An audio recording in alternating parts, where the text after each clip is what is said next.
கோயம்புத்தூர்ல நடந்த ஒரு ஜிஎஸ்டி குறித்த ஒரு கருத்தரங்கம். அதில் வந்துட்டு தொழில் முனைவோர்கள், தொழிலதிபர்கள் அவர்கள்ட்ட அவங்களோட பிரச்சனைகள், அவங்க ஜிஎஸ்டி குறித்த அவங்களோட கருத்து கேட்பு கூட்டத்தில் வந்து அமைச்சர் நிர்மலா சீதாராமன் அவர்கள் கலந்துக்கிறாரு. அந்த ஒரு கூட்டத்தில் வந்து கோவையிலோட மிக பிரபலமான அன்னபூர்ணா ஹோட்டலோட ஓனர் அவங்க வந்துட்டு எந்திரிச்சு அவர் ஜிஎஸ்டி வரி விதிப்பில் அவருக்கு இருக்கிற சில சங்கடங்கள் குறித்து பேசுறாரு. ஸோ அது வந்து வைரல் ஆச்சு.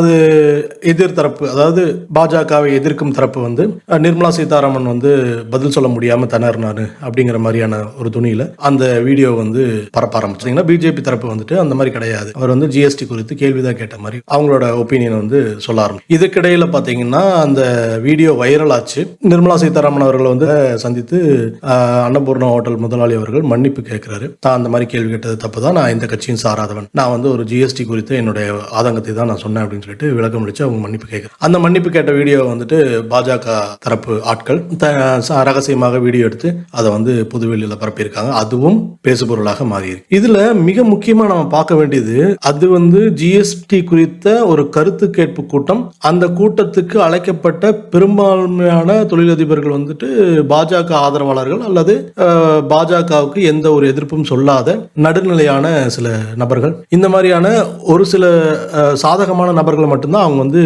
கூட்டத்துக்கே கூப்பிட்டாங்க அப்படிங்கிற ஒரு வாதமும் வைக்கப்படுகிறது. ஏன்னா இதுக்கு முன்னாடி நிர்மலா சீதாராமன் அவர்கள் பங்கேற்ற பல கூட்டங்களில் வந்துட்டு பல கேள்விகள் கேட்கப்பட்டது. உதாரணத்துக்கு இதே கோவையில் வந்துட்டு தொழில் முனைவோர் வந்துட்டு எனக்கு வங்கிகள் கடன் கொடுக்கறது இல்லை, நீங்க வந்து முத்ரா திட்டத்தில் இவ்வளவு கொடுத்தோன்னு சொல்றீங்க, ஆனா எனக்கு வந்து வங்கிகள் கடன் வந்து கொடுக்காம அலக்களிக்கிறாங்க அப்படிங்கிற ஒரு குற்றச்சாட்டை வச்சாரு. அதுவும் ஒரு பேசு பொருளான மாறுது. அந்த மாதிரியான சங்கடங்கள் நடந்தக்கூடாது அப்படிங்கிறதுக்காகவே பாஜகவுக்கு ஆதரவான தொழிலதிபர்கள் அல்லது நடுநிலையான தொழிலதிபர்கள், சாஃப்ட் ஆன தொழிலதிபர்கள் மட்டுமா அழைக்கப்பட்டிருக்காங்க. அன்னபூர்ணா ஓனர் வந்து எந்த வகையில் வருகிறார் அப்படிங்கிறது அவங்களுக்கு தான். பன்னுக்கு ஜிஎஸ்டி இல்லை, ஆனா பன்னுல தடவர கிரீமுக்கு வந்து ஜிஎஸ்டி வைக்கப்படுகிறது. அதனால வந்து பன்னுல வந்து கிரீம் தடவி வச்சோம்னா அது வந்து ஜிஎஸ்டி வரம்புக்குள்ள வந்துருது. இது வந்து எங்களுக்கு பில்லிங்லேயே பில்லிங் பண்றதுக்கே அதை வந்து ஒரு அக்கௌண்டிங் கொண்டு வர்றதுக்கு எங்களுக்கு கஷ்டமா இருக்கு. இதனால ஜிஎஸ்டி குறித்த வரி விதிப்புல இருக்கிற பல முரண்பாடுகளை நீக்குங்க, எளிமையாக்குங்க அப்படிங்கறத ஒரு கோரிக்கையா தான் அவர் வைக்கிறார். நீங்க இதுல மிக முக்கியமா பார்க்க வேண்டியது, அவர் வந்து அரசோட கொள்கைகளை எதிர்த்தாரா அப்படின்னா இல்லை, அரசோட வரி வசூல் முறையை பத்தி எதிர்க்கிறாரா அப்படின்னா அதுவும் கிடையாது, அவரோட தொழிலுக்கு சலுகை கேட்கிறாரா அப்படின்னா அதுவும் கிடையாது, பாஜகவை விமர்சிக்கிறாரா அப்படின்னா அதுவும் கிடையாது, நிர்மலா சீதாராமன் அவர்களை விமர்சிக்கிறாரா அப்படின்னா அதுவும் கிடையாது, அல்லது பக்கத்தில் இருந்த வானதி ஸ்ரீனிவாசன் என்ற சட்டமன்ற உறுப்பினர் வந்து விமர்சிக்கிறாரா அப்படின்னு கிடையாது, அதுவும் கிடையாது. அந்த ஜிஎஸ்டியால தான் தன்னோட தொழில் நசிஞ்சிருச்சு அப்படின்னு குற்றச்சாட்டை வச்சாரா அப்படின்னா அதுவும் கிடையாது.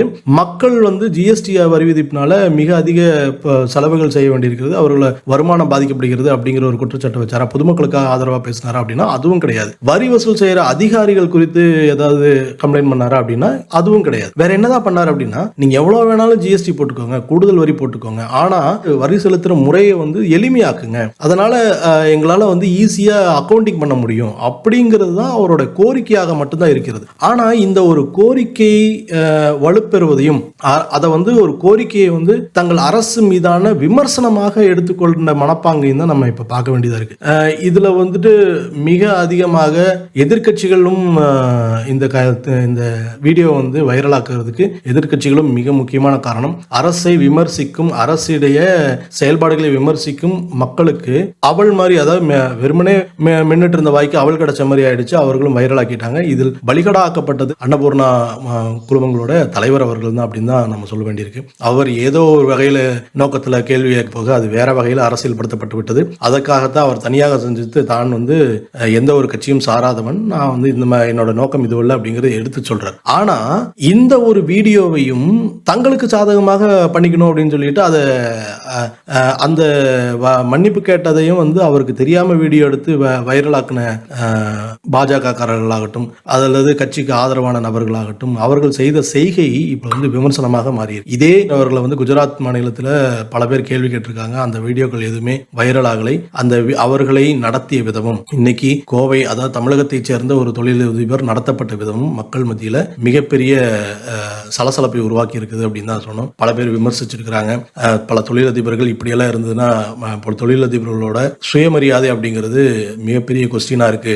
யாரையுமே அரசை எதிர்த்து யாருமே கேள்வி கேட்கக்கூடாதா, அரசை விமர்சிக்க கூடாதா அப்படின்னு எல்லாம் வந்துட்டு நியாயமான விமர்சனங்கள் வைக்கப்படுகிறது. ஏன்னா இன்னைக்கு ஒரு அரசாங்கம் அப்படிங்கிறது இன்னைக்கு ஜனநாயக ரீதியில் நடத்தப்படுகிற ஒரு அரசாங்கம் விமர்சனம் அப்படிங்கிறது பாராட்டுகளை மிக தீவிரமாக விளம்பரப்படுத்துற மாதிரி விமர்சனங்களை வந்துட்டு ஏத்துக்கிட்டு விமர்சனங்களுக்கு சாதகமாகவோ விமர்சனங்களுக்கு சரியான பதிலையோ கொடுக்க வேண்டிய பொசிஷன்ல அவங்க இருக்கிறாங்க. ஆனா இப்ப இருக்கிற அமைச்சர்களாகட்டும் மற்ற உயர் தலைவர்களாகட்டும் விமர்சனங்களை ஏற்கவே மனதில்லாத ஒரு நிலை தான் வந்து நாம பார்க்கிறோம். இது உண்மையிலேயே வருந்தத்தக்க ஒரு பொசிஷன் தான். இந்த மாதிரியான விமர்சனங்களை ஏற்றுக்கிட்டு அதுக்கு சரியான பதிலை கொடுக்கணும். இல்லாட்டி அவர் கேட்ட கோரிக்கைக்கு நாங்க நடவடிக்கை எடுக்கிறோம்னு சொல்லியிருக்கணும். இதுவே மன்னிப்பு கேட்ட வீடியோலையும் பாருங்களேன், அவங்க நிர்மலா சீதாராமன் அவர்கள் வந்துட்டு ஒரு வார்த்தை இந்த மாதிரி சொல்லியிருக்காங்க, நீங்க மன்னிப்பு கேட்க வேண்டிய அவசியமே கிடையாது, நீங்க உங்களோட கோரிக்கையை தான் வச்சீங்க, அந்த கோரிக்கைகளை நாங்க பரிசீலிக்கிறோம் அப்படின்னு அந்த தொழிலதிபர்கள்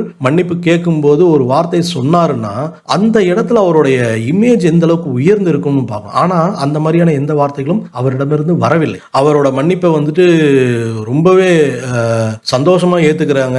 அவர் செய்யக்கூடிய தன்னுடைய இமேஜை வந்து காப்பாத்திக்கிட்டதா நினைக்கிறாங்க, தன்னோட பவரை காட்டிக்கிட்டதா நினைக்கிறாங்க. இதெல்லாம் வந்துட்டு உண்மையிலேயே வருந்தத்தக்க விஷயம். ஒரு அமைச்சர் அப்படிங்கிறவங்க மக்களால் தேர்ந்தெடுக்கப்பட்ட ஒரு பிரதிநிதியாக இருக்கும் பட்சத்தில், இவர் மக்களால் தேர்ந்தெடுக்கப்பட்ட பிரதிநிதி அல்ல, செலக்டட் பர்சன் தான், நாட் எலெக்டட் பர்சன். அப்படி இருக்கும்போது ஒரு செலக்டட் பர்சனோ எலெக்டட் பர்சனோ அவங்க ஒரு ரெப்ரசன்டேட்டிவா இருக்காங்க. அவங்க பெருந்தன்மையாக நடந்திருக்கலாம், அதுவும் நடக்கலை. இந்த சமயத்தில் வந்துட்டு விமர்சனங்கள் அப்படிங்கிறது அரசாங்கத்தின் மீது வைக்கப்படுவது சகஜமான ஒன்று. ஜனநாயக நாட்டில் அது ஜனநாயக மரபும் கூட.